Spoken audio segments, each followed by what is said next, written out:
بە هەزاران گەنج کرا بە قوربانی فلان تەپۆڵکە و فلان کەپک و فلان ئەوە لەبەر ئەوەی ئەم دوو حیزبە نەیانتوانی یەکتر قبوڵ بکەن. ئەگەر ئۆپۆزیسیۆن پێی وابێت دەست و دەستکردنی دەسەڵات بریتیە لەوەی پارتی وێژێتی بۆ ماڵەوە وەسێ حیزبەکەی ئۆپۆزیسیۆنیش بۆ هەموو جومگەکانی دەسەڵاتی هەرێمی کوردستان ئەمە دەست و دەستکردنی لە ڕێگەی نییە.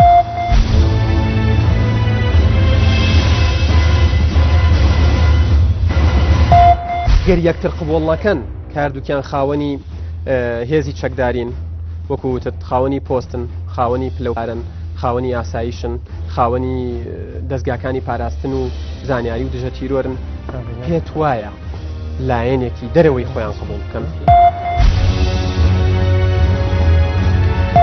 ئەمە چی لێ خوێندرێتەوە ممکن نییە ئەم وڵاتە بەبێ ئەوەی کە پارتی جونگەیەکی سەرەکی بێتایە کەواتە ناوێم دەسەڵات دەستنی بەگەریشکە بکات کاو پەیمانێتی لە هەرێمی کوردستان پرۆسەی دیموکراسی ئەوەنە ناتەواوە چۆن ئۆپۆزیسیۆن لە هەرێمی کوردستان ئەو ژمارە زۆری کورسی بەدەستهێناون. ئەم دوو پارتی ماشەڵڵا زۆر پش و درێژن خۆپیشاندان لە هەولێر 5 دقی نەخایەن لاچاوی پەرلەمانتارێکیان هێنایە خوارەوە.